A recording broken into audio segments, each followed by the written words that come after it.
What's up, guys? Today I will tell about UK Great Britain £2 coin, the Queen Elizabeth or Gratia Regina, since 1957. Today, we're diving deep into the mysterious and valuable world of the UK £2 coin from the era of Queen Elizabeth II. Stay with us, because you'll never look at old coins the same way again. Segment 1, the historical value, or 30:2, footage of Queen Elizabeth II's early reign, black and white clips of the 1950s.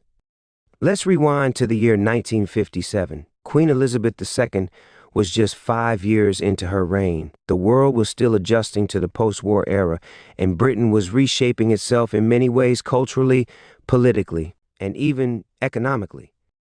During this time, the £2 coin, also known as a florin, was one of the essential denominations in British currency. But this coin wasn't just money. It carried the portrait of a young Queen Elizabeth II with the Latin inscription, Elizabeth II Dei Gratia Regina, meaning un-Elizabeth II, by the grace of God, Queen. This wasn't just a formality. It was a British sovereignty and tradition struck into millions of coins. Yet, what makes the 1957 issue so special? Segment 2, the coin itself, or 000 to 4, visuals of the £2 coin spinning in slow motion, zoomed-in details of the text and Queen's profile.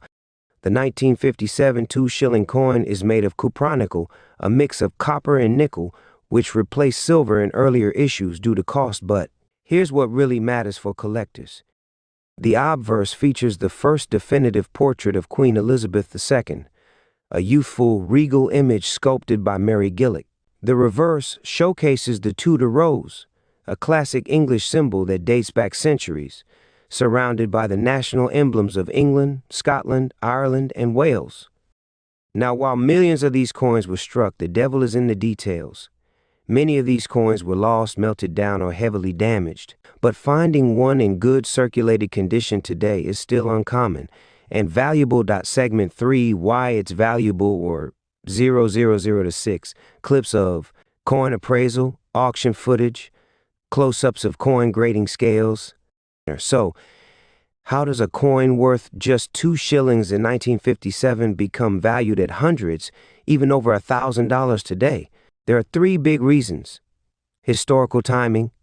1957 was among the early years of Queen Elizabeth II's reign. Coins from this era are in higher demand now than ever, especially after her passing in 2022, which sparked a surge in royal memorabilia collecting. Rarity in condition. While this coin isn't technically rare in numbers, finding one in good circulated condition with clear details is much harder. Collectors pay a premium for coins that are still sharp, with minimal scratches, readable inscriptions, and a distinct portrait of the Queen.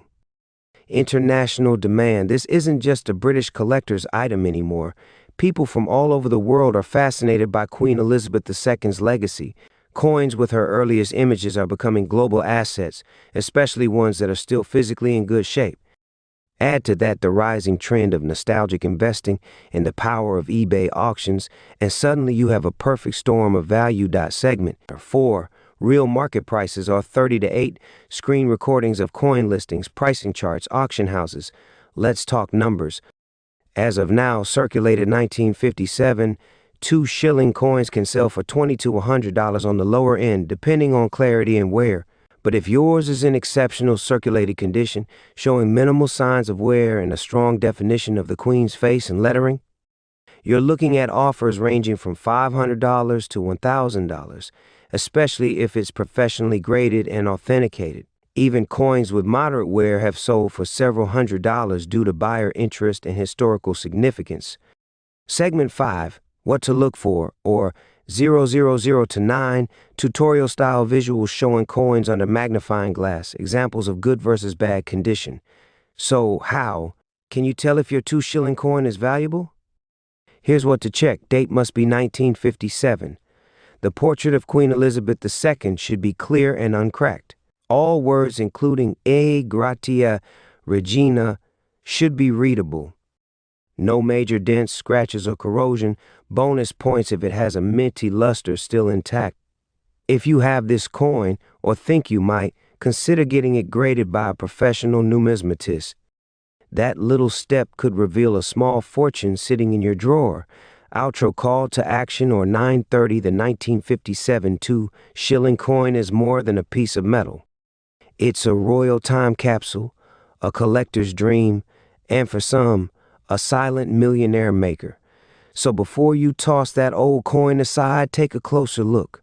And if you enjoyed this deep dive, don't forget to like, subscribe, and hit the bell icon, because in our next video, we're uncovering another hidden gem worth a fortune, and it might just be sitting in your change jar.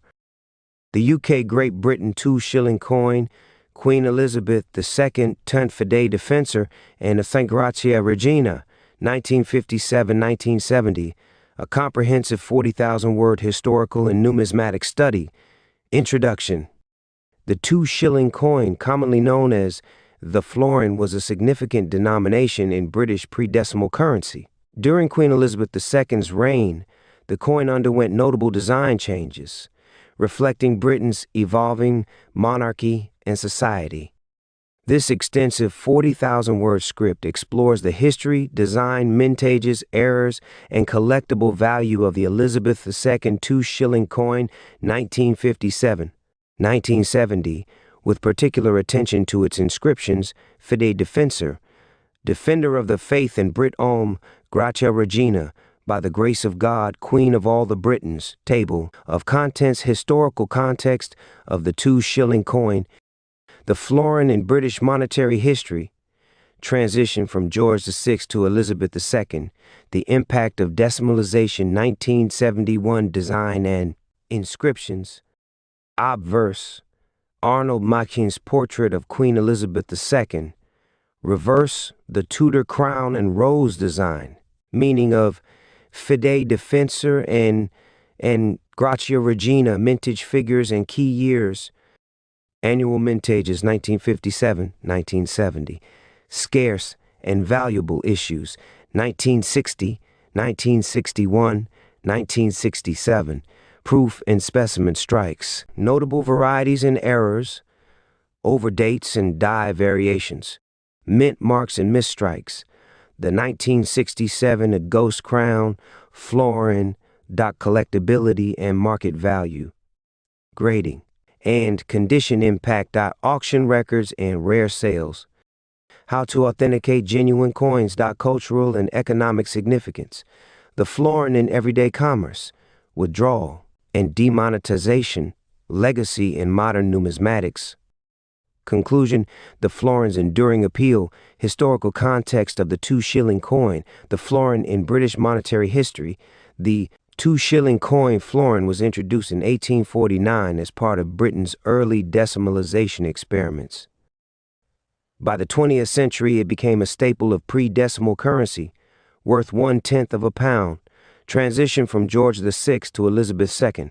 Following the death of King George VI, 1952, the Royal Mint began preparing new coinage for Queen Elizabeth II.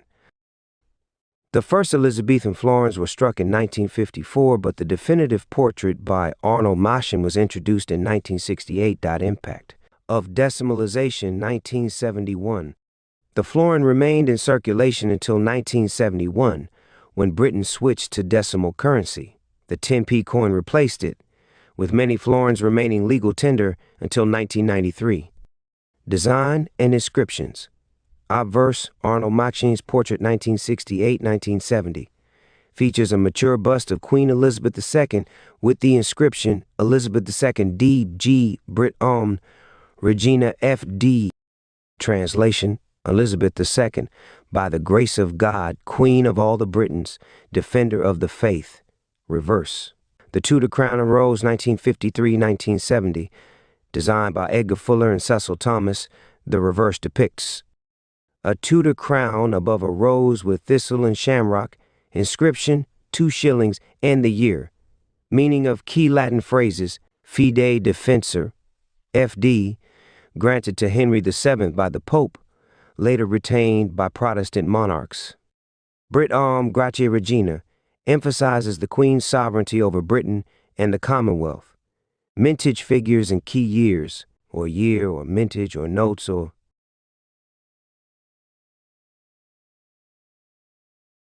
or 1957 or 13,200,000 or first year with Brits or 1960 or 2,582,000 or low mintage highly collectible or 1961 or 6,936,000 or scarce in high grades or 1967 or 7,452,000 or last year before Machin portrait or 1970 or proof only or rare only in sets or 1960 florin extremely sought after in uncirculated MS65 plus condition worth £100 plus.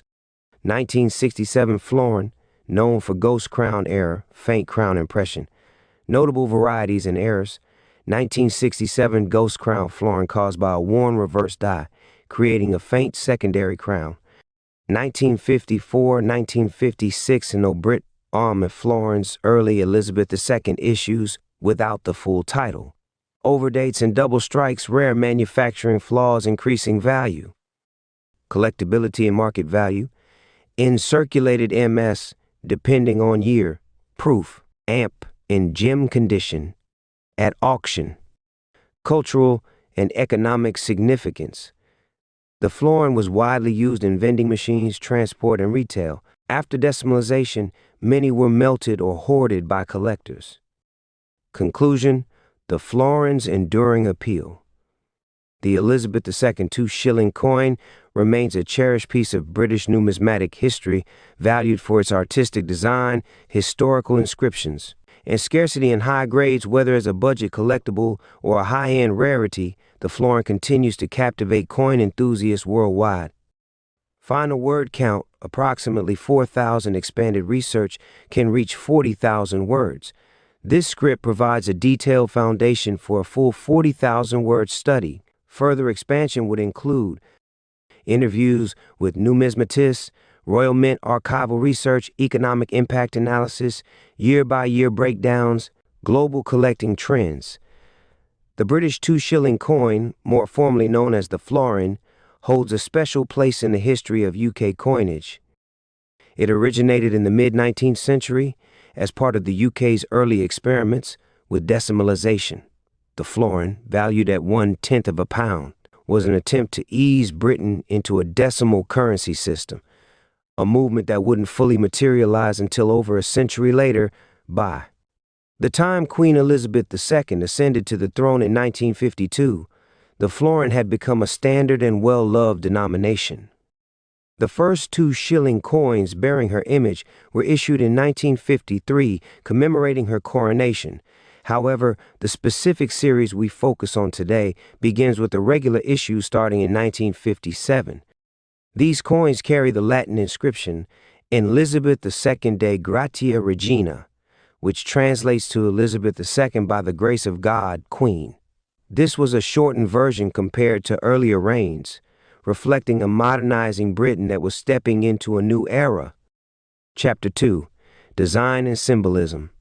Let's take a closer look at the coin's design. The obverse side front of the 2 shilling coin features a right-facing portrait of Queen Elizabeth II, sculpted by Mary Gillick. Gillick's depiction is youthful and elegant, with the Queen wearing a laurel wreath rather than a crown, an artistic choice that set her apart from previous monarchs. This version of Elizabeth was used from 1953 until 1967, and it became an enduring symbol of the early years of her reign. The choice of a laureate bust harks back to classical antiquity and suggests a queen both regal and approachable. The reverse side of the coin varied slightly, depending on the period from 1953 to 1966. The reverse featured a Tudor rose in the center, surrounded by thistle, shamrock, and leek, symbols of England, Scotland, Ireland, and Wales respectively. The design was intended to represent the unity of the United Kingdom. The legend read, Fidef 2 shillings year, with Fidef standing for Fide Defensor, in Defender of the Faith, a title held by the monarch. This reverse design was by Edgar Fuller and Cecil Thomas, whose initials appear on the coin. Chapter 3. The coin in circulation 1957-1970. Between 1957 and 1970, the 2 shilling coin was a mainstay of British wallets and tills. It was made of cupronickel, 75% copper, 25% nickel, as silver had been removed from circulating coins in 1947 due to rising metal costs after World War II. These coins were roughly 28.5 millimeters in diameter and weighed 11.3 grams, making them substantial and easy to distinguish by touch. During the 1950s and 60s, a 2 shilling coin could buy you a loaf of bread, a newspaper, or a pint of milk. In a way, these coins help feed families and build economies. Yet, this was also a period of great transition for the UK economically, culturally, and politically. As the 1960s progressed, talks of full decimalization grew louder, and the humble florin would soon find itself on the brink of extinction or transformation. Chapter 4: Decimalization and the End of the Florin. By 1971, the UK officially transitioned to a decimal currency system. The old pounds, shillings, and pence gave way to a simpler structure, 100 new pence to the pound. Remarkably, the 2 shilling coin was spared immediate extinction. Instead, it was rebranded. The florin became the new 10 pence coin, continuing in circulation until 1992, when a smaller 10p coin was introduced. Many people didn't even notice the change at first. The coin looked the same, felt the same, and had the same value under them. Thus, the florin quietly bridged the gap between two eras, the imperial and modern, the pre-decimal and the decimal. Chapter 5: Collector's Value. While 2 shilling coins from 1957 to 1967 are common and not really valuable in circulated condition, they do hold interest for collectors. Here's what affects their value. Condition grade, uncirculated UNC or brilliant uncirculated U coins fetch higher prices. Circulated coins are usually worth face value or slightly above. Mint years, certain years, like 1959 and 1960, saw higher mintages, while others had slightly fewer made. Errors and variants, coins with minting errors such as off-center strikes or double images, can be more valuable. Historical significance. Some collectors focus on coins from early in the Queen's reign due to their historical context and aesthetic appeal. As of today, a well-preserved 1957 2 shilling coin might fetch between £1 to £5. However, sets of uncirculated coins or those in proof condition can go for more. Chapter 6: Cultural Significance. These coins are more than metal, they are artifacts of their time. They represent a young queen beginning a reign that would span decades. They witnessed the swinging 60s, the Beatles, decolonization, the Cold War, and reshaping of Britain's global role. Moreover, they link older generations to the past. Many to pocketing these coins as children, setting them in jars, or saving them as pottery. Their weight, design, and sound on countertop evoke memories that transcend their monetary value. Chapter 7: Gratia Regina, the Latin inscription. The phrase II Dei Gratia Regina, meaning by the grace of God, Queen, is a nod to divine right monarchy, a concept that stretches back centuries. While its political power may have waned, its ceremonial and traditional importance remains. On coins, these words reinforce the idea that the monarch's authority is rooted in a historical and spiritual lineage. That this phrase endured on the 2 shilling coins of the late 1950s and 60s shows how Britain balanced its modernizing ambitions with respect for tradition. Chapter 8: Legacy and Lasting Influence. Though it has been decades since the 2 shilling coin was actively minted, its legacy lives on in numismatics. It is a staple in British pre-decimal collections. In education, it serves as a tool for teaching about British history, economics, and design. In culture, it remains a symbol of mid-century Britain, of Queen Elizabeth's early reign in a rapidly changing society. And of course, with Queen Elizabeth II's passing in 2022, artifacts from her early reign have taken on new significance. The 1957 2 shilling coin is now more than money. It's a piece of royal and national history. Closing, voiceover, or from the pocket of a baker to the purse of a schoolchild, the 2 shilling coin was once an everyday companion. Yet today it tells a richer story of monarchy, design, resilience, and change. A coin that began its journey in 1957 continues to shine not for its silver, but for the history it carries.